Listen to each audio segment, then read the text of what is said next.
Olá galera, aqui quem fala é o professor Leandro de Geografia do Mundo Enem.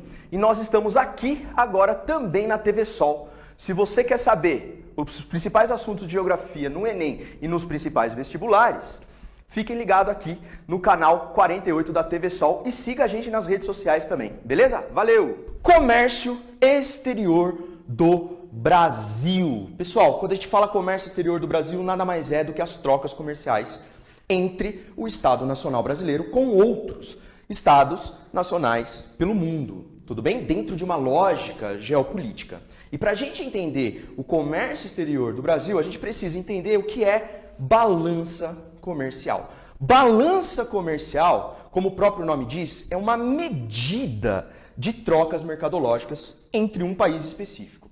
E nós temos três formas de balança comercial.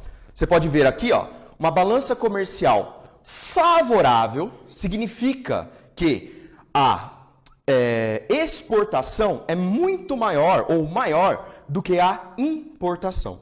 Ou seja, o país ele vende mais do que compra. Isso vai favorecer a balança comercial, vai favorecer a medida. Ele vai ter um superávit na balança comercial. Tudo bem? Quando fica no 0 a 0, ou seja, quando você tem uma balança em que a importação é equivalente à exportação, corresponde a uma balança equilibrada. E, por fim, aqui, quando você tem um país que importa muito mais do que exporta, você tem uma balança comercial desfavorável, o que a gente chama de déficit na balança comercial. Trazendo para a nossa aula, que é o mais importante, para a gente entender que é o contexto brasileiro, eu já adianto, nós temos uma balança comercial favorável. Já adianto para vocês. Nós temos lucro nas transações comerciais entre o Brasil com outros países. Tudo bem? Tranquilo? Então, já adiantando aí, certo?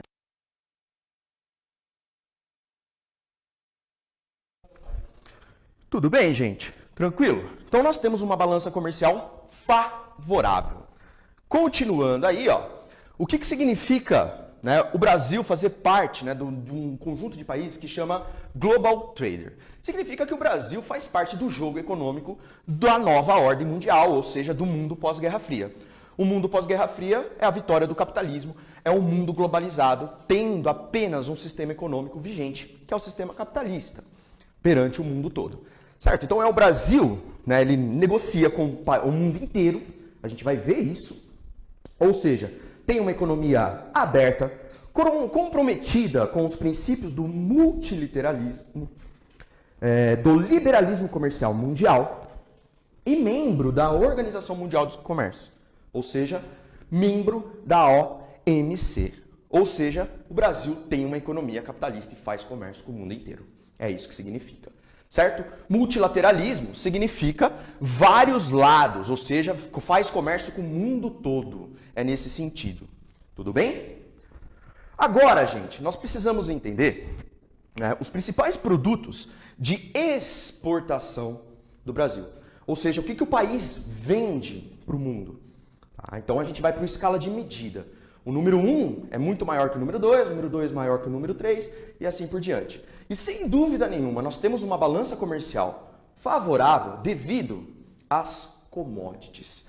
Leandro, o que é commodity? Commodity é uma palavra em inglês que significa matéria-prima. Commodities é matérias-primas, ou seja, matéria-prima no plural. Tá? E nada mais é do que produtos básicos, produtos primários da economia. E a gente associa produtos primários da economia àqueles produtos diretamente ligados à terra, que não houve uma transformação, não houve uma valorização. Tudo bem? Certo? Isso que significa produtos básicos e produtos primários, matéria-prima. Então, ou seja, aquele produto que a gente retirou da terra, certo? E não transformou ele em outro produto, ou seja, a gente não fez uma manufatura, a gente não fez, transformou aquela matéria-prima em uma máquina, por exemplo. Commodity significa produtos primários, certo? Beleza? E o que mais destaca na venda, nessa relação comercial de venda do Brasil? Produtos agrícolas, certo? Produtos agrícolas, a gente está falando basicamente de soja, milho, café, açúcar, algodão. Ou seja, o Brasil vende muito esses produtos. Além de matéria-prima no sentido de minérios, recursos minerais em geral. E o destaque, sem dúvida nenhuma, é o minério de ferro. O Brasil tem uma abundância em minério de ferro e a gente vende muito. Tudo bem? Já adiantando aqui o que a gente vai conversar daqui a pouquinho, a gente abastece a China de minério de ferro. A gente abastece a China de soja. Então, por isso que a gente tem uma balança comercial favorável, devido a uma grande venda de commodities. Tudo bem, gente? Então, dando uma importância significativa para as commodities. Beleza? Continuando aí, ó, outro produto aí que nós exportamos são os produtos manufaturados. Aí aqui já é diferente. O que são produtos manufaturados? São aqueles produtos que foi transformado, ou seja, tem um valor agregado nele. Então você pegar um minério de ferro e transformar em uma máquina é um manufaturado, porque você retirou da natureza o recurso, uma matéria-prima e transformou, né? Você tem tecnologia nele. É isso que significa um produto manufaturado, que eu preciso que você tenha em mente. Quando a gente fala produto manufaturado, são produtos industrializados, basicamente peça de avião, dando uma ênfase aí na Embraer, automóveis, eletrônicos, principalmente nós vendemos aí para o Mercosul. Certo? E por fim, gente, os semi-manufaturados, que é a matéria-prima que sofreu uma transformação pequena. Tudo bem? Uma transformação pequena, não teve uma transformação significativa, ou seja, não teve uma carga tecnológica inserida nela. Basicamente a celulose, o que é celulose, Leandro? É a matéria-prima do papel. Então a gente retira, extrai a madeira, faz a celulose, transforma ali, né, a madeira em celulose, né, para matéria-prima do papel. E o ferro em aço, né, a gente transforma minério de ferro em aço, a gente vende aço, né, Estados Unidos, União Europeia, a gente vai ver os nossos parceiros. Tudo bem, gente? Então, retornando aí, né, o nosso raciocínio, uma ênfase grande em commodities. O Brasil é um grande exportador de commodities. Tenha isso em mente quando você for se deparar com um texto que retrate, né, de comércio exterior do Brasil. Tudo bem, gente? Continuando aí, ó, principais produtos de importação. Ou seja, aqui nós falamos o que nós vendemos, exportação. Agora nós vamos falar o que nós compramos, principalmente. Tudo bem? Primeiro aqui, ó, sem dúvida nenhuma, nós somos muito dependentes de tecnologia. Nós somos muito dependentes de produtos industrializados. E dando um destaque aqui para maquinários. Maquinário, gente, é aquele produto industrializado que a gente não vê, entre aspas aí. Porque são produtos que estão dentro das nossas indústrias. Tudo bem? São produtos caros, ou seja, de alto valor agregado, que nós não produzimos internamente, então nós somos obrigados a comprar. Ou seja, nós somos obrigados a importar. A gente compra muito peça de laboratório, telescópio, de aumentar, né, a precisão, da Alemanha, da própria China. Tudo bem? A gente compra bastante produtos industrializados. Sem dúvida nenhuma, a escala de venda nossa, commodity. A escala de compra nossa, produtos industrializados. É isso que você precisa ter em mente. Tudo bem? Outro produto de importação, petróleo. Tudo bem? Petróleo. A gente vai falar sobre o petróleo, a geopolítica do petróleo, mas eu já adianto, o Brasil compra muito petróleo, certo? Principalmente para combustível, né? A gente não tem o petróleo favorável para o combustível. A gente produz bastante petróleo, porém, nós consumimos um petróleo que não existe aqui no Brasil, denominado petróleo fino, certo? E um outro produto, por fim aí, ó, né, o trigo. O trigo, gente, ele está na mesa do brasileiro todos os dias, certo? Todos os dias ele está na mesa do brasileiro, tá? E nós apenas produzimos 30% do que nós consumimos, certo, gente? Então nós precisamos comprar 70% do que nós, né, consumimos no nosso dia a dia. O trigo, gente, ele está no pão, ele está no bolo, ele está na bolacha, ele está muito, né, na dieta alimentar do brasileiro. Certo, gente? Então, esses são os produtos de importação do Brasil, os principais. Tranquilo? Agora, gente, nós precisamos falar dos nossos parceiros, ou seja, entrando na geopolítica aqui, entrando na relação de um Estado nacional com outro Estado nacional. Com quem a gente faz parceria econômica, principalmente, ou seja, quem são os nossos maiores compradores? É isso que a gente precisa entender, ou seja, principais parceiros de exportação do Brasil. Quem são os nossos principais compradores? E sem dúvida nenhuma, você precisa ter em mente, tá? Que é a China. A China. Tudo bem? A China hoje desponta como a segunda maior economia do mundo, atrás apenas dos Estados Unidos. E há quem diga, a gente vai conversar isso em outra oportunidade, que ela vai ultrapassar os Estados Unidos, né, em produção de riqueza, em produção que a gente denomina de PIB, né, Produto Interno Bruto. Beleza? E ela é uma grande consumidora, principalmente do que nós exportamos, que é commodity. Né? Como eu disse, a gente abastece a China em soja, óleo de soja, carne, minério de ferro, carne de frango. Tudo bem? Nós abastecemos a China de commodities. Ela é a nossa principal parceira comercial. Seguido aí, ó, de União Europeia. Acabamos de falar aí, né? Fizemos um acordo com a União Europeia. O ano passado não foi à toa, porque a União Europeia compra bastante coisa da gente. E compra o quê? Commodities. Certo? Soja, produtos tropicais, etc. E Estados Unidos, não pode faltar os Estados Unidos. Por que não pode faltar? Estados Unidos é a maior potência econômica do mundo. Se é a maior potência econômica do mundo, faz relações comerciais com o mundo todo. É um global trade também, sem dúvida nenhuma. É o que nós vendemos para os Estados Unidos? Óleo bruto de petróleo, café torrado, ferro e aço, ferro fundido bruto, pasta química de madeira, tudo bem? Nesse sentido. E está associado ao quê? Commodities. Commodities. Sem dúvida nenhuma, tudo isso aqui que a gente falou, até os Estados Unidos aqui que nós vendemos, commodities. Produtos primários que não ocorreram transformações. Certo? E se não ocorreram transformações, tem um valor agregado mais baixo do que aqueles que tiveram tecnologia inserida. Isso que você precisa ter a sensibilidade no comércio externo do Brasil. Seguido aqui, ó, de Mercosul, ou seja, o bloco econômico que o Brasil faz parte.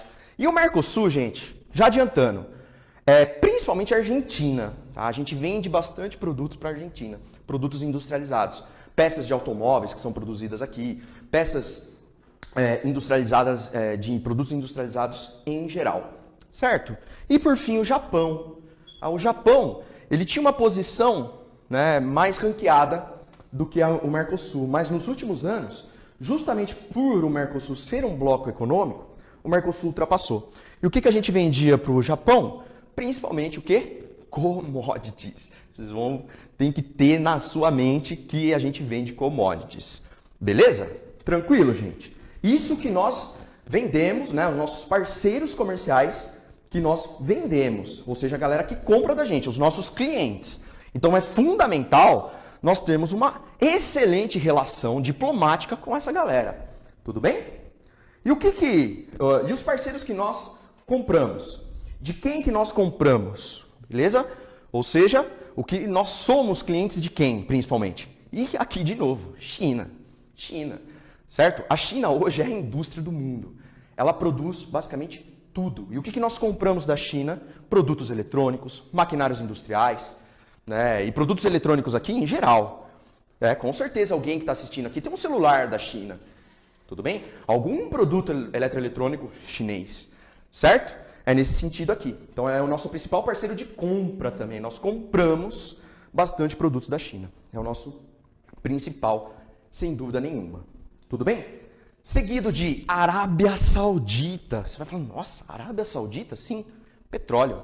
A Arábia Saudita, ela é o país, né, que mais produz petróleo no mundo, certo? Não é a maior reserva é a Venezuela, né, o nosso vizinho aqui. Mas o que mais produz petróleo no mundo é a Arábia Saudita. Por que nós compramos petróleo da Arábia Saudita? É o petróleo fino, favorável para fazer o refinamento para combustível. Tudo bem?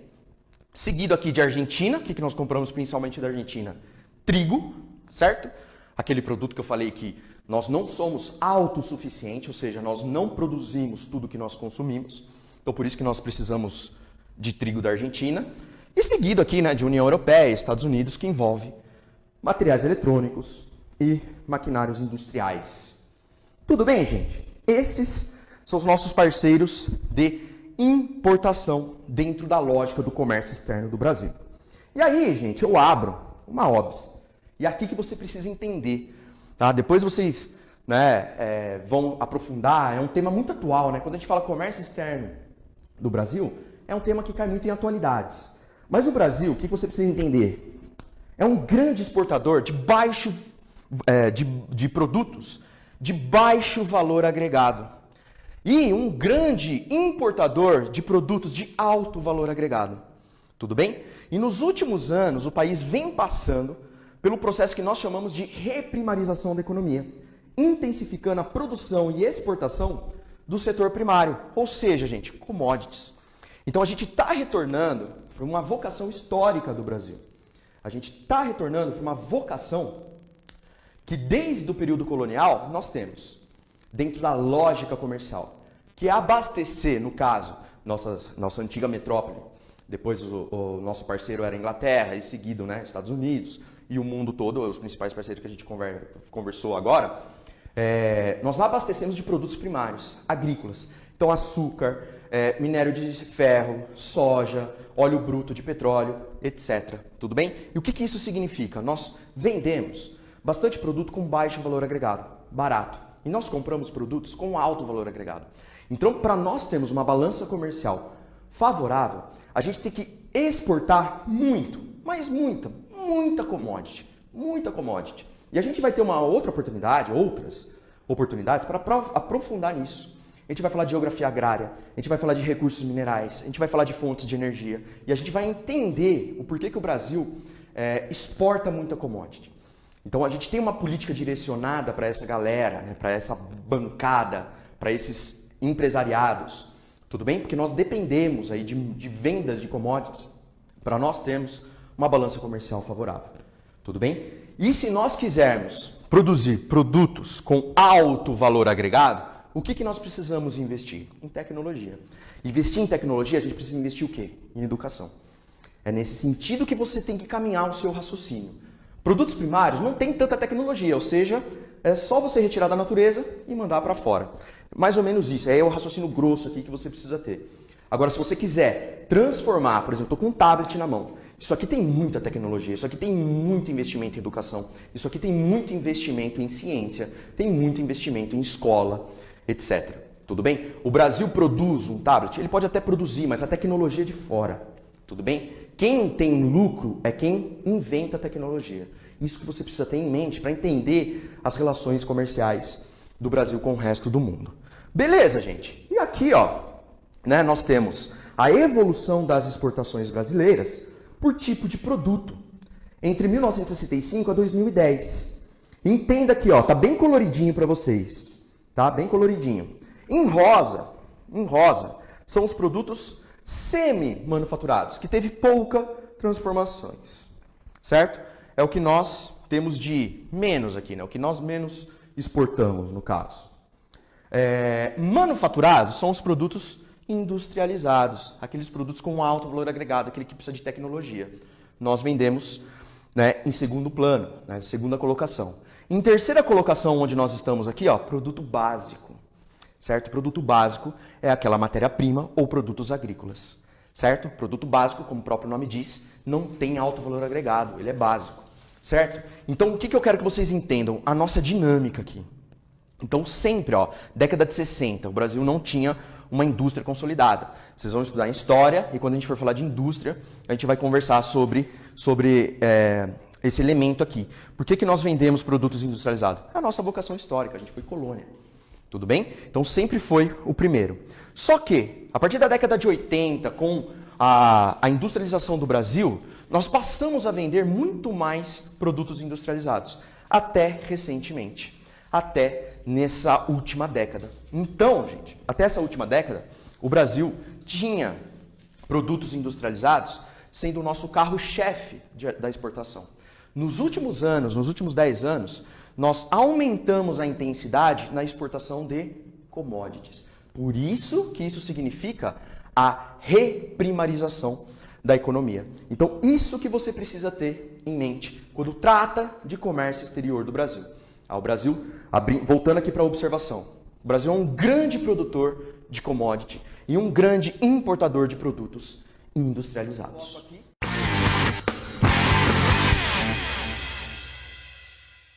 Arte na Lata, martelinho de ouro.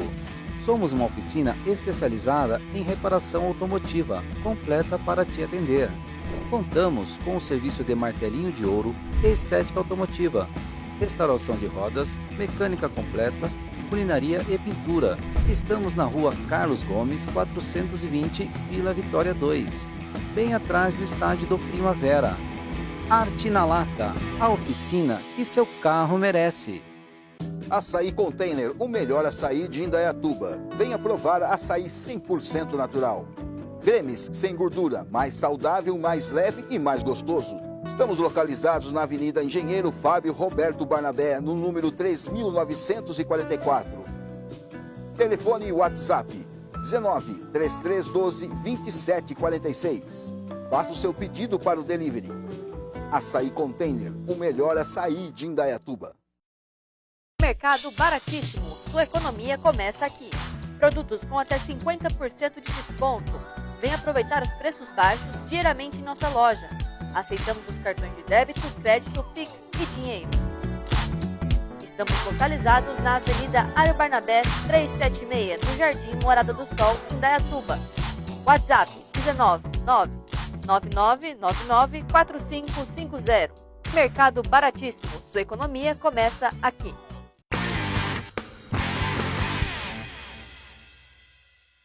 Ondas são movimentos, né? Movimentos periódicos, tá?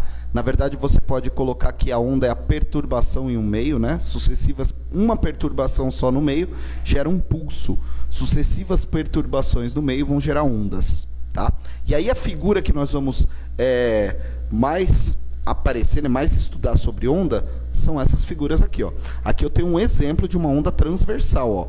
Ó, a direção de vibração, ó, para cima e para baixo, ó. A propagação para onde está indo, ó, para a direita, tá? Então imagina que a gente amarrou a corda, né, numa árvore e ficou chacoalhando a mão para cima e para baixo. Então a gente está vibrando, ó. A gente é o oscilador. Então você sobe e desce, sobe e desce. Você está criando ali ondas. E as ondas têm velocidade, né? Elas têm amplitude, elas têm frequência, elas têm período. E é isso que a gente vai ver agora. O que é cada uma dessas coisas, como identificar nesse desenho de onda e como usar isso para calcular a velocidade da onda. Tá? É muito importante, e a gente vai cair na equação de onda, quando a gente quer estudar e calcular a velocidade de uma onda. Então, como eu calculo a velocidade normal? Né? A velocidade média, assim, a velocidade de um movimento uniforme. A gente faz ΔS sobre ΔT. Não é? Então, ΔS lá é o espaço percorrido e ΔT é o tempo que demorou para percorrer esse espaço. Quando a gente estiver falando de onda, vai ser assim, ó. A velocidade da onda vai depender do quê? Vai depender do comprimento da onda e vai depender do período da onda. E a gente vai ver isso, o que é cada uma dessas coisas, tá? Comprimento, nós usaremos essa letra aí, que parece um V de ponta cabeça com topete, que é o lambda.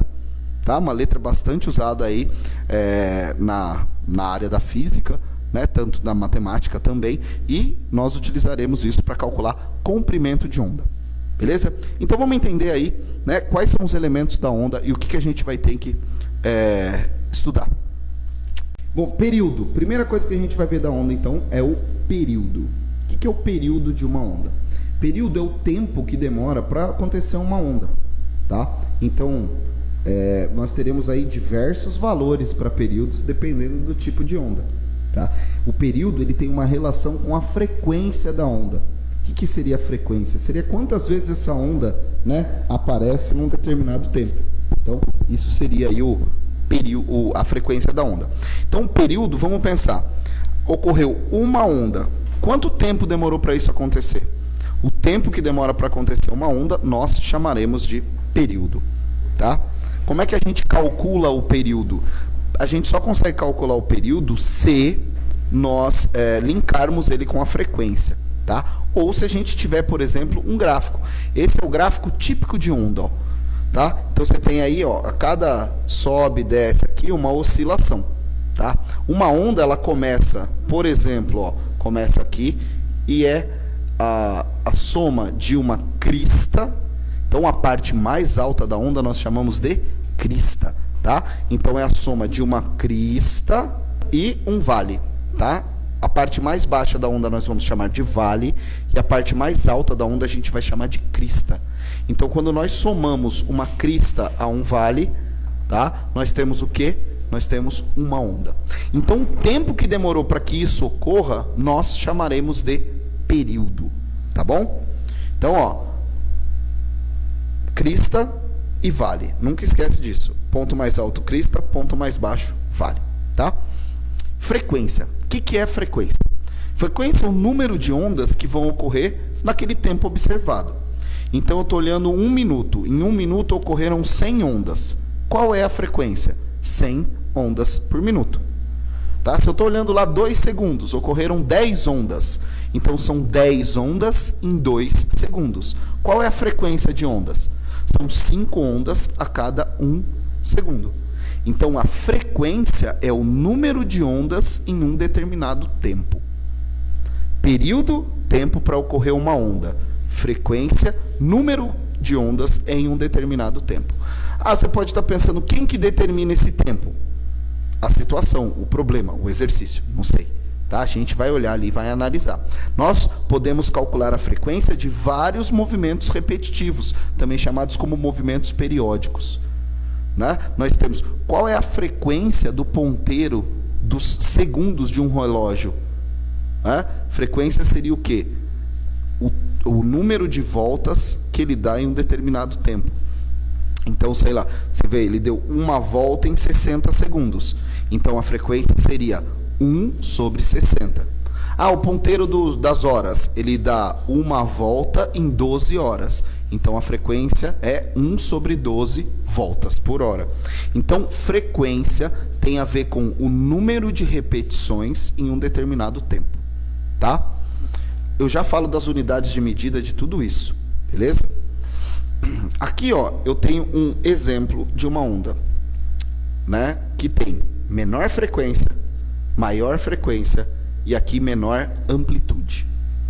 Bom, a gente falou de período, a gente falou de frequência. O que é amplitude? Amplitude é a altura da onda em relação a esse eixo de referência que nós temos aí. Esse eixo de referência, tá, é o eixo onde a gente diria que a vibração é zero. Então, tá acima do eixo tem uma amplitude, tá abaixo do eixo tem uma amplitude, tá? A amplitude é a mesma, ela só muda o sinal. Então, se tiver do meio para cima é uma amplitude positiva, se tiver do meio para baixo é uma amplitude negativa. Então, a amplitude é a altura em relação a esse eixo. E se você for trazer para o seu cotidiano, o que é amplitude de onda? Se a gente pensar numa onda sonora, ondas de maiores amplitudes são mais intensas, que é o que a gente chama de volume alto. Né? O alto e baixo da onda, né, de uma onda, tem a ver com frequência. Quando nós dizemos que uma onda, quando um som é alto, quer dizer que ele tem uma frequência alta. Quando nós dizemos que um som é baixo, ele tem uma frequência baixa. Então, aquela história de aumenta o som e abaixa o som é meio errado fisicamente falando. Nós deveríamos falar que a intensidade tem que ser aumentada ou a intensidade tem que ser diminuída. Deixa o som mais forte ou deixa o som mais fraco.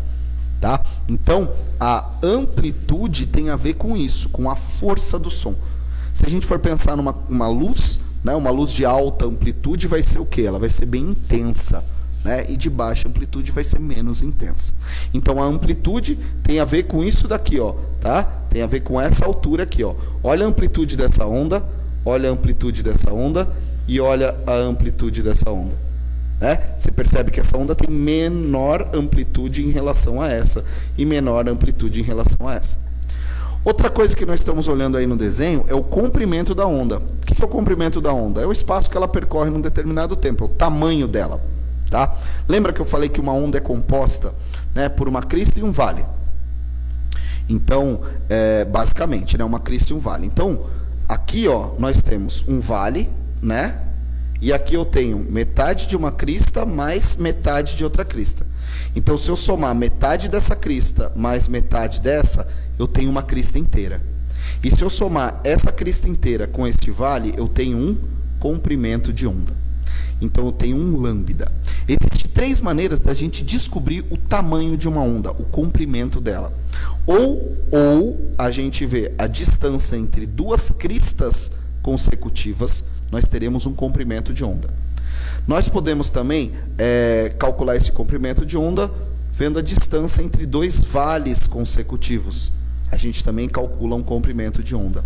E uma terceira maneira de calcular o comprimento de onda é vendo a distância entre 3 nós consecutivos. O que são os nós? Nós são esses pontos onde a onda cruza esse eixo de referência. Então aqui eu tenho um nó, aqui eu tenho um nó, aqui eu teria um nó. A distância entre 3 nós consecutivos é exatamente a soma de um vale com uma crista. Então também é o tamanho de uma onda. A frequência é inversamente proporcional ao período. Então, nós dizemos que um, na verdade, é o inverso do outro, né? Ondas de maiores frequências têm menores períodos, ondas de menores períodos têm maiores frequências. Tá? É isso que a gente analisa. Então, é essa relação que a gente vai ver entre frequência e período.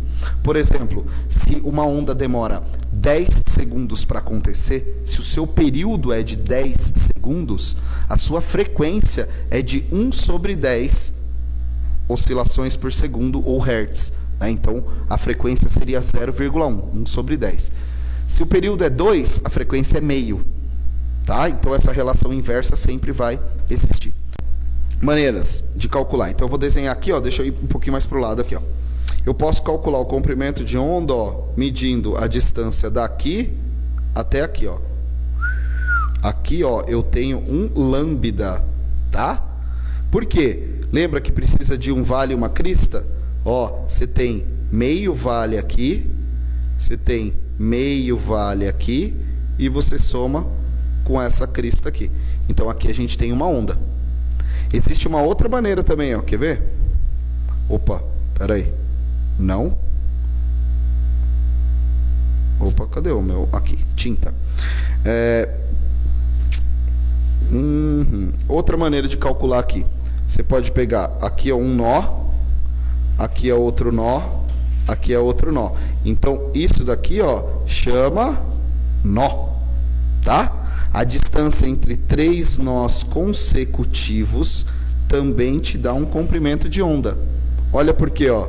Aqui, uma crista e um vale. Também te deu uma onda. E a gente também pode calcular do jeito que ele mostrou aqui pra gente, ó. Né? Ó, daqui, ó, de uma crista até outra crista. De uma crista até outra crista, o que a gente tem? Um vale, meia crista aqui, meia crista aqui, ó. 2 cristas, né? Uma crista e um vale. Então, são as diferentes maneiras de calcular o comprimento de onda. Beleza? Ó, olha a frequência dessa primeira onda e olha a frequência da onda de baixo. Perceba que no mesmo intervalo de tempo, a gente tem mais e menos onda. Então, a gente tem mais e menos frequência. Eu vou traçar uma linha aqui e aí a gente vai fazer essa análise. Ó. Vamos pegar desde este ponto aqui, tá? Esse ponto aqui é o mesmo ponto que esse aqui, tá? Mesmo ponto. Aí eu vou pegar aqui, ó. Aqui, e deixa eu colocar mais aqui, ó. Aqui foi o tempo que deu uma onda, não é? Então, só deixa eu... Cadê? Vem. Borracha. Então, vamos apagar aqui. Professor apanhando. Então, um ponto aqui. Um ponto aqui. Aí, ó, um ponto aqui deu uma onda, ó. Perceba, ó.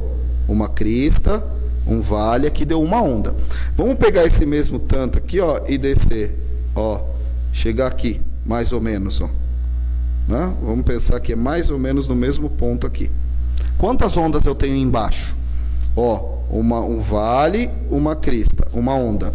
Um vale, uma crista, 2 ondas. Um vale, uma crista, 3 ondas. Perceba que nesse mesmo intervalo de tempo, né, em cima eu tenho uma onda, embaixo eu tenho 3 ondas. Então a frequência é maior. Eu tenho mais ondas num determinado tempo do que eu tenho em cima. Então aí a gente consegue perceber o que é frequência. É o número de ondas num determinado tempo. Tá? Existe um jeito de calcular a frequência também, que é com essa fórmula. Ó. F é igual ao número de ondas, tá? Dividido pelo tempo que demorou para essas ondas ocorrerem. Esse é um jeito de calcular frequência também. Tá? Então a frequência pode ser o inverso do período, ou a frequência pode ser calculada pelo número de ondas num determinado tempo. Aí a gente vê a equação da frequência e período, essa relação que eu falei. Então essa é a relação entre frequência e período. A frequência a gente vai usar a unidade de medida de Hertz, tá? E o período a gente vai usar a unidade de medida de segundos. Hertz é a mesma coisa que rotação por segundo, tá?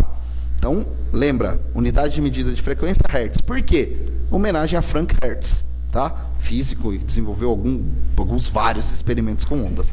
E o tempo vai ser segundo mesmo, porque o Sistema Internacional de Unidades de Medida, nós usamos segundo. Comprimento de onda, todo comprimento na física a gente usa a mesma unidade de medida. A gente vai usar aqui também, metros, tá? Então, comprimento de onda em metros, a frequência em Hertz, e o período em segundos. Essas são as unidades. Amplitude. Amplitude é o que? A altura da onda. Metros também tem o caráter de comprimento. Então aqui a gente já falou sobre a amplitude, né, que é a distância da crista ou do vale até o nível de equilíbrio, tá? Aqui fica mais bonitinho para vocês olharem. E aí a amplitude está relacionada à onda sonora, né, de uma maneira ligada ao volume. Nós já vimos isso também. Então, quanto maior a amplitude, maior a intensidade do som. Nós chamamos de som forte e som fraco. Se você toca algum instrumento musical em orquestra, por exemplo, você lê bastante partitura, né? E nas partituras vem sempre escrito qual é a força que você tem que tocar aquelas notas. Se você está ao piano, né? Se você toca fraco a tecla, sai baixo o som de volume, que é o que a gente chama de volume. Se você toca forte a tecla, sai mais forte o som, sai o que a gente chama de mais alto. Então, essa dinâmica, né, da música, que dá o sentimento ali de você escutar e conseguir reproduzir aquela música, ela vem escrito forte e fraco, tem a ver com isso. Tem a ver com a intensidade que você vai tocar e a intensidade que o som vai sair. Então, a frequência baixa, a gente vai ter som grave, e frequência alta, som agudo. Quando a gente está falando de som, então, né, o grave e o agudo tem a ver com alto e baixo. Quem tem a voz grave, né, reproduz sons baixos. Inclusive, se você for tocar num coral, né, a primeira coisa que vai acontecer é a classificação da sua voz. Ele vai ver se a sua voz é alto, soprano, contralto, tenor, baixo. Tem a ver com a frequência que a gente, né, emite aqui falando. E é muito louco, né? Porque a nossa voz de verdade, a voz que nós emitimos ao mundo, é aquela que você grava aquela mensagem do WhatsApp, né? É essa voz que a gente escuta. Que muita gente escuta a própria voz e fala: credo, mas que voz é essa? É a sua, queridão, né? É normal, tá? Aquela, não vou chorar, não faz isso não, Joana. Mas essa é a nossa voz. A gente não escuta pelos nossos ouvidos, assim, do jeito tradicional. A gente escuta por ressonância dentro das nossas fossas nasais aqui. Então, o som vem por dentro, né? Ele sai da nossa garganta, vem por dentro e, né, mexe no nosso tímpano por aqui. Então, nós escutamos um som muito mais grave do que ele é de verdade, tá? A nossa voz é sempre mais aguda. Tá? E por isso que a gente assusta. Quando a gente vê a nossa voz gravada em algum lugar, a gente fala: ô louco, quem é que está falando? É você. Né? Eu também acho que minha voz é mais grave do que ela é realmente. E aí quando eu escuto, eu também não gosto. Faz parte. Tá? Vimos já os comprimentos de onda, né? E aí a gente vai cair na equação da onda. Tá? Se a gente for falar de onda eletromagnética, a gente vai falar muito dessa letrinha aqui, ó, tá? C. O que representa essa letrinha? Representa a velocidade da luz, tá? Então C representa a velocidade da luz. Alguém lembra qual é a velocidade da luz? Lembrando qual? Imagina a luz aqui, ó. 300 mil quilômetros por segundo. Essa é a velocidade da luz. Então, percorrendo no vácuo, a onda eletromagnética, e aí toda onda eletromagnética tem a mesma velocidade, gente. Seja lá qual for a onda eletromagnética, ela tem a mesma velocidade, tá? Que seria a velocidade da luz. Então, lá no vácuo, a onda percorre 300 mil quilômetros em 1 segundo.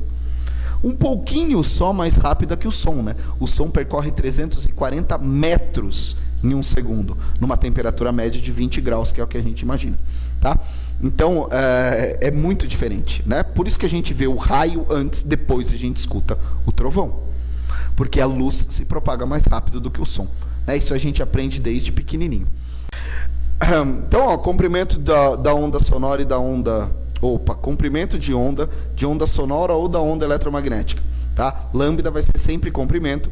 A velocidade da luz no vácuo, ó, é de 299.792,458 km por segundo. É óbvio que a gente não vai usar esse valor, né? A gente arredonda isso para aproximadamente 300 mil km por segundo ou 300 milhões de metros por segundo, tá? Então, no ar, ó, a 20 graus, mais ou menos 343 metros por segundo. Frequência da onda a gente vai chamar de hertz. A gente escuta frequências de ondas mecânicas desde 20 Hz a 20 mil Hz. Então a gente viu todos os elementos da onda, crista, vale. E agora, lembra lá no começo que eu coloquei a velocidade da onda? A velocidade da onda era uma coisa muito importante para a gente ver. Tá? Como calcular a velocidade da onda? Porque daí a gente vai cair na equação de onda. Então, pensando em velocidade sendo distância sobre tempo, e a distância sendo o comprimento da onda e o tempo o período, nós podemos calcular a velocidade fazendo lambda sobre t. Tá? Só que nós vimos também que a frequência é inversamente proporcional ao período. Então, olha aqui, ó, tá? Lambda dividido por t é a mesma coisa que lambda vezes 1 sobre t. Matematicamente é a mesma coisa. Só que o que era 1 sobre t? Lembra? Ó, nós vimos que 1 sobre t é a frequência. Então a gente pode substituir, ó, esse 1 sobre t por f. E aí fica lambda f. V igual a lambda vezes f é a equação da onda. É isso que a gente vai trabalhar muitas e muitas vezes. V igual a lambda f, tá? Velocidade, comprimento e frequência. E aí a gente consegue perceber que, né, vamos pensar numa onda eletromagnética, onde a velocidade é constante, tá? Se a velocidade for constante, né, ou vai ficar lambda igual a f, quer dizer que quanto maior a frequência, menor o comprimento de onda. Tá? Quanto maior a frequência, menor o comprimento de onda. Quanto menor a frequência, maior o comprimento de onda. Então, ondas de frequências baixas, né, de pequenas frequências, têm um grande comprimento de onda. E ondas de frequências altas têm um curto comprimento de onda. E aonde vai entrar essa ideia de comprimento de onda? Quando a gente estudar fenômenos ondulatórios, difração, poder da onda de contornar obstáculos, né? E aí quando a onda é grandona, ela consegue contornar obstáculos. A gente vai ver isso. E aí ocorre a difração. Você já parou para pensar que quando passa um carro com um som muito alto, o que você escuta da música? O grave ou o agudo? Né? Passa o carro, o que você escuta? Você escuta o tss, tss, tss, tss. Você não escuta. Você escuta o bum, bum, bum. Por quê? Porque aquela onda é uma onda grave. É uma onda grave, uma onda de baixa frequência. Ela tem baixa frequência e um enorme comprimento de onda. Então ela consegue sofrer difração e sai do carro. Você passa do lado de uma boate, você escuta o grave, porque o grave está conseguindo se difratar. E o agudo? O agudo não. O agudo, por ter uma frequência muito alta, tem um comprimento de onda pequeno, ele não sofre tanta difração. Então é por isso que quando passa o carro tocando, você escuta o grave e não escuta o agudo da música. E quanto maior for a altura do som, pior, né? Porque daí o grave vai ficar mais forte, você vai ter mais difração, ele vai sobressair sobre tudo, tá?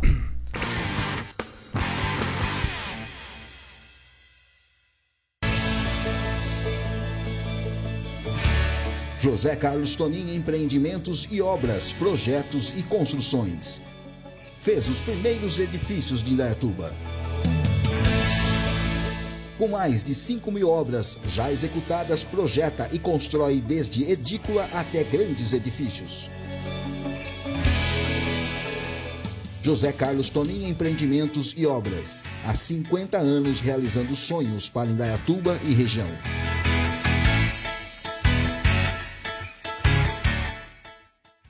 Há 25 anos, a Império trabalha para entregar valores de uma empresa com estrutura financeira sólida, capaz de cumprir com todos os seus compromissos firmados.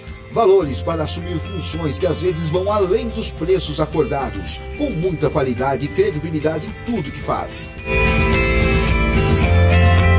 Valores com a preocupação do bem-estar da sua empresa e do local onde você vive com sua família.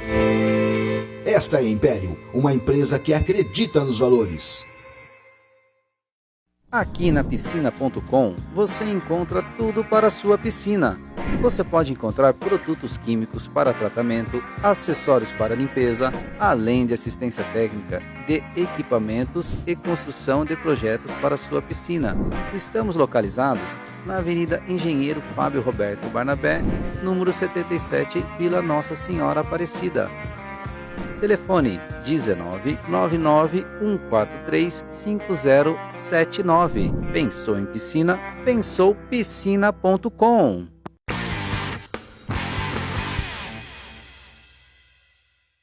Pronomes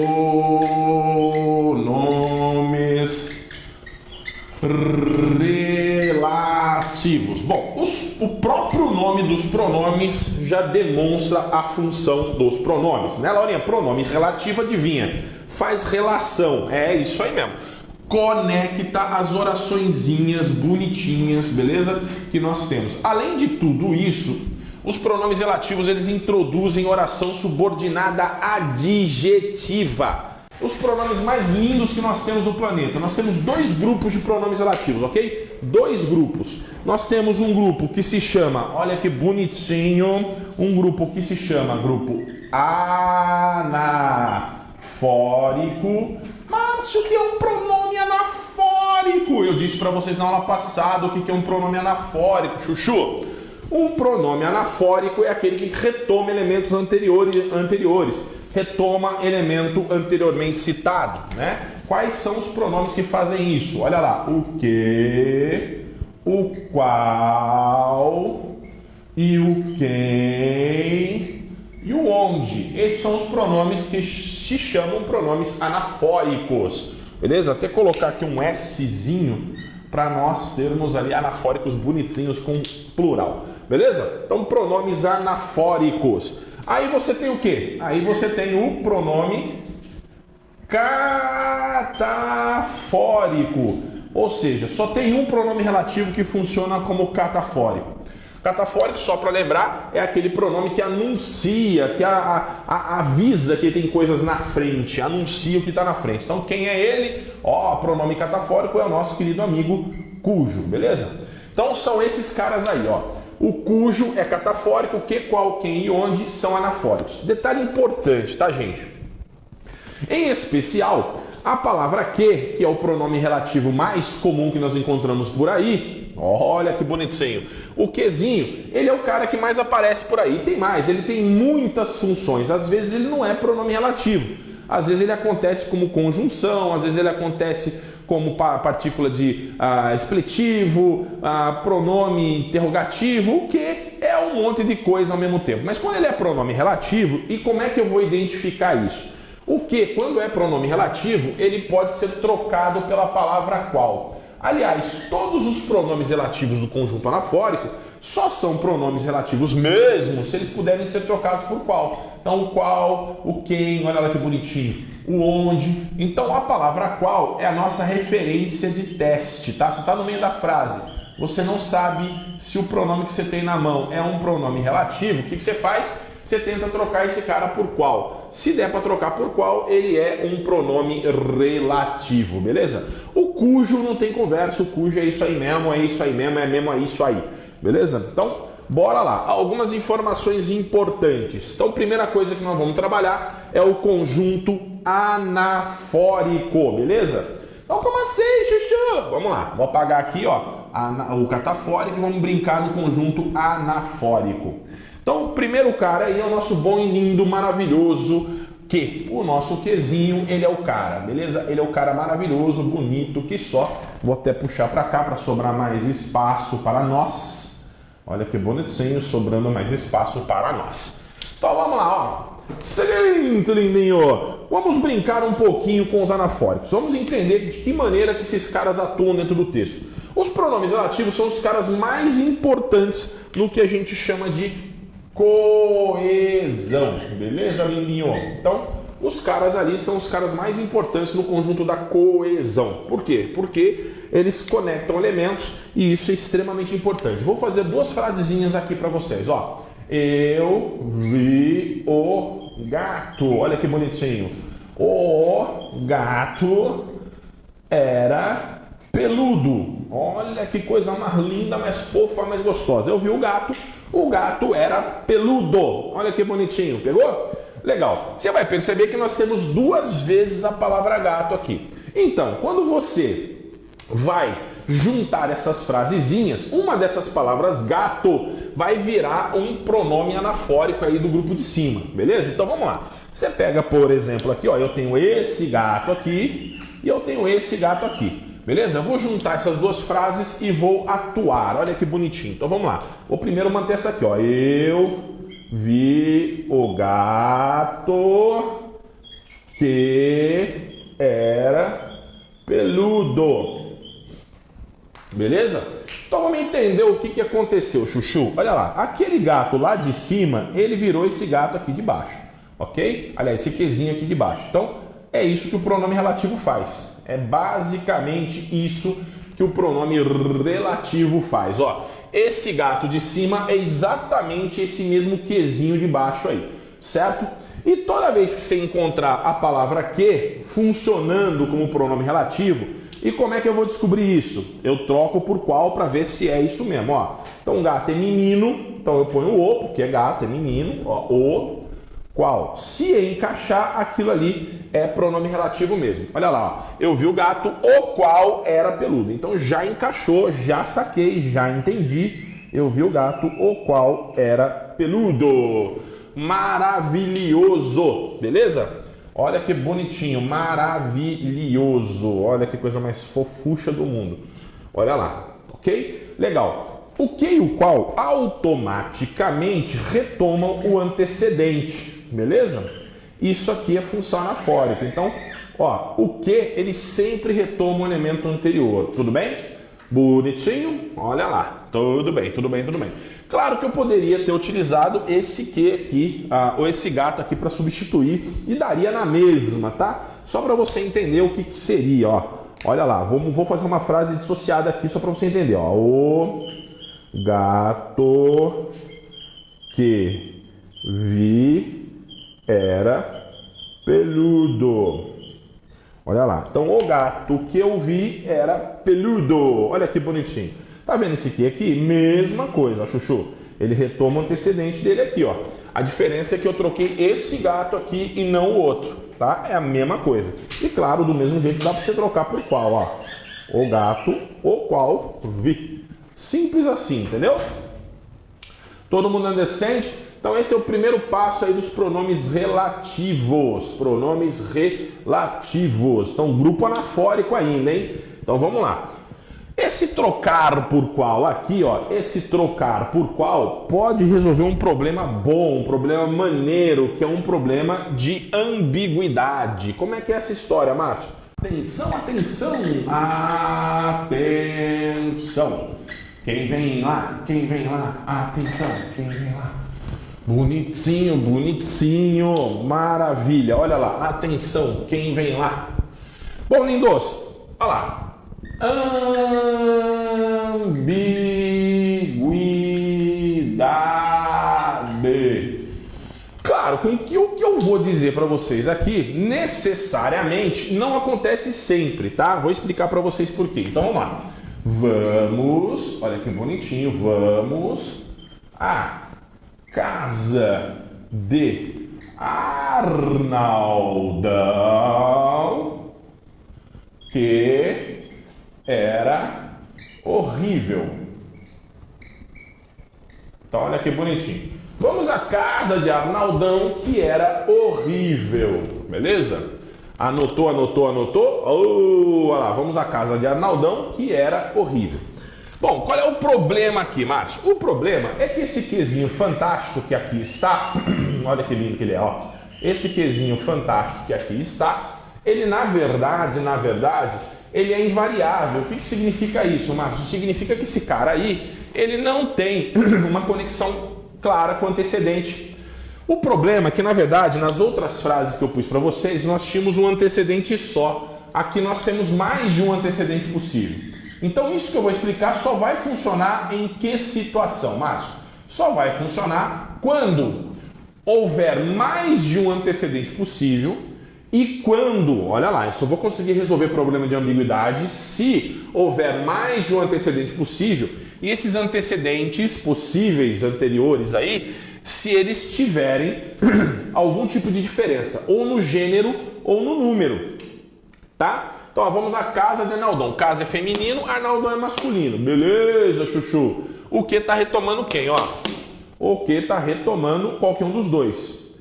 Calma lá. Ó, vamos lá. O que é antecedente? Antecedente é o cara que ele vai retomar. Quem que é horrível? Você não sabe se é o Arnaldão ou se é a casa. E você, aí, claro, você não sabe quem é. O que não me dá clareza, porque o que ele é um pronome invariável. Ele não tem gênero, ele não tem número. Então, para resolver o problema de ambiguidade, eu tenho que fazer o quê? Eu tenho que criar uma maneira de conectar aquilo de forma mais direta. Isso só dá para fazer, repito, se os antecedentes possíveis tiverem gênero e ou número diferentes, ok? Então, se tiverem gênero ou número... Isso, depende. Quer ver? Ó? Se eu colocar aqui o qual... Olha que bonitinho. Eu estou retomando Arnaldão. Se eu pegar aqui o qual, eu estou retomando Arnaldão. Beleza? Mas eu posso também, de repente, se eu quiser, fazer assim, ó. A qual. Então, ó. Se eu disser a qual, eu estou retomando casa. Então, essa é a diferença básica. Entendeu? Então, olha lá. Olha que bonitinho. Aqui eu estou fazendo o Arnaldão. E aqui eu estou fazendo casa. Então, basicamente... Isso só dá para fazer, repito, isso só dá para fazer se os antecedentes aqui tiverem gênero ou número diferentes, beleza? Porque se tiverem se nós tivermos aqui dois meninos ou duas meninas, ou dois elementos no plural, ou dois elementos no singular com o mesmo gênero, dá problema. Aí não adianta, você tem que refazer a frase, beleza, chuchus? Tudo bem? Então, ó, quando você puder... né? Você troca ali o quezinho por qual. Por quê? Porque você consegue fazer ali uma conexão um pouco mais clara. Né? O qual ele conecta mais diretamente. Por quê? Porque ele tem gênero. Ó, menina, menina, menino. Então eu vou retomar só elemento no plural, no masculino. Vou retomar só elemento no feminino. E se eu tivesse aqui os quais, eu retomaria um elemento no masculino plural. Tudo bem? Particularmente gosto muito de usar qual, porque se direciona mais claramente aí os elementos. Ok? Maravilha. Então, ok. Ainda falando dos caras que são anafóricos, beleza? Vamos lá, ó, que bonitinho. Vamos aqui, o onde. O onde, chuchu? Olha que bonitinho. O onde, ele é um pronome relativo anafórico, beleza? Só que é o seguinte, esse cara aqui... ele só pode retomar ideia de lugar. É isso aí, ó. Retoma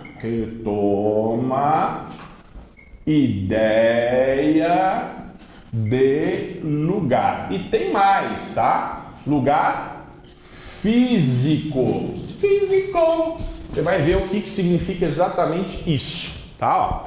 Então vamos lá. Você não pode colocar onde em qualquer lugar. Eu sei que muita gente adora usar onde porque é mais bonito, né? Mas não pode, quer ver? Ó? A casa onde moro é linda. Olha que coisa mais fofa do mundo. A casa onde moro é linda. Linda, linda, linda. Tá vendo esse onde aqui, chuchu? Então, ó, esse onde aqui, ele está retomando um elemento anterior. E o elemento anterior que ele está retomando, ó, é casa. Agora, o mais importante de todos aqui, tá? De tudo. O importante aqui de casa é que casa é um lugar físico, um lugar real, tá? Então eu posso usar o onde. Por que você está falando isso? Porque existem situações em que a gente não tem ideia de lugar assim. Então olha lá. Atenção. Lugar Ops, que é isso? Olha lá, lugar virtual. É isso aí. Que papo de louco, mano. O que é lugar virtual, ué? Que lugar virtual? Tipo internet. Olha lá, vamos lá. Quer ver? Ó, a situação em que estou é grave. A situação em que estou é grave. Tá vendo aí, ó? Seguinte, Chuchu, olha lá o situação. Situação não é uma ideia de lugar físico. Portanto, Fofura, eu não posso colocar onde. Eu tenho que colocar aí, ó, o em que, porque não está retomando um lugar físico, está retomando um lugar que não é físico, a gente chama de lugar virtual. Beleza? Olha, a situação em que estou é grave. Então é isso aí. Márcio, mas e lá em cima? Eu só posso usar o onde? Ah, o aonde, Vinícius, é outro papo. Eu vou apagar essa lousa e eu explico o aonde, tá? O aonde, na verdade, ou melhor, segura um pouquinho que eu já vou mostrar para vocês onde é que entra o aonde, tá? Senão vai misturar as estações, é na regência, mas dá para usar também. Mas ó, lá em cima dá para usar o em que? Dá para usar o em que. Só não dá para usar, né, o onde aqui embaixo. Lá em cima dá para usar o em que na boa, ó. Em que, olha lá em cima dá para usar o em que. Olha que bonitinho. Ok. Então, retoma ideia de lugar físico, onde. Aí, o em que ele usa em qualquer lugar, em qualquer situação. Tudo bem? E claro, né, meu, não preciso nem usar o quem aqui, né? O quem ele vai usar para pessoa, né? Não tem nada a ver com lugar. Aqui, beleza? Tudo bem? Dá para usar qual? Dá para usar qual também. Como é que fica, ó? Ó, olha que bonitinho. É a porque é casa, né? A qual. Vamos ver lá, olha que bonitinho. Seria a qual. No entanto, ó, o que você tem, ó. Você tem um em aqui na brincadeira. Então, em mais a, adivinha o que vai acontecer? Na. Olha que coisa fofinha, ó. Então, a casa na qual moro é linda. Então, vamos lá, gente. O cujo. Então, ó, algumas informações importantes sobre o cujo, né?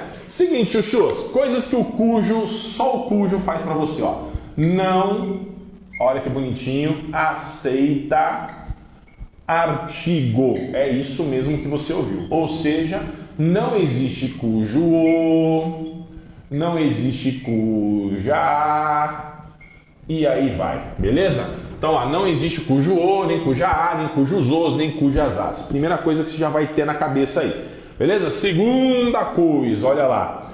Primeira coisa aquilo lá. Segunda coisa. Estabelece ideia de posse. Né? Estabelece ideia de posse. Que papo é esse, chuchu? Estabelece ideia de posse.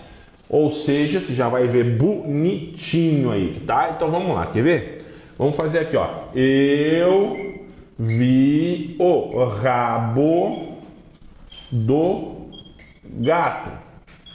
O gato era peludo. Então, ó, eu tenho essas duas frasezinhas separadas aí. Ok? Eu vou juntar essas duas frases. E o que vai virar o cujo? O cujo, para funcionar, ele tem que estabelecer uma relação de posse. Então, na verdade, o que vai virar cujo é esse pedaço aqui, ó. Eu vi o rabo do gato, tá? É isso aí que vai virar cujo. Então, na verdade, tudo isso aqui, ó. Olha que bonitinho. Vou ter que colocar com um grifo diferentezinho aqui, ó. Tudo isso aqui, ó, vai virar... Tudo isso aqui vai virar o cujo, tá? Porque o cujo tem que estabelecer uma relação de posse. Então vamos ver como é que fica aqui, ó, embaixo na frase montada, ó. O gato cujo rabo vi era peludo. Olha que coisa mais bonitinha aqui, ó. Então vamos lá. O gato cujo rabo vi era peludo. É isso aí, ó. Olha que coisa mais bonitinha. Então, o que você tem aqui, ó? Você tem cujo rabo vi é a mesma coisa que vi o rabo do gato. É isso que você está lendo ali, ó. Então, ó, cujo rabo vi é a mesma coisa que vi o rabo do gato, beleza? Detalhes importantes de nós dois. Vocês vão ver que existem dois níveis de informação, ó. Se eu te perguntar o que eu estou falando do gato, a única coisa que eu estou falando do gato é que o gato era peludo. Essa informação que está no meio, ela está fazendo uma menção, ela está fazendo, a informação se dá a respeito do rabo do gato. Então, olha lá, eu tenho duas coisas aqui, duas informações tecnicamente separadas. O gato era peludo, primeira informação, e segunda informação, eu vi o rabo do gato. Então, aqui eu estou me referindo a rabo, aqui eu estou me referindo a gato. São duas coisas totalmente diferentes, beleza? Por esse motivo que a galera quase não usa o cujo, belezinha? Por este motivo, quase não usa o cujo. Detalhe importante, tá, chuchus? O cujo não troca por nada por ninguém. É isso aí e isso aí mesmo. Tudo bem? Beleza, beleza, beleza? Mas o cujo, ele é inevitavelmente um pronome relativo. A diferença é que em vez de ele retomar um antecedente, ele marca quem está na frente dele ali. Tudo bem?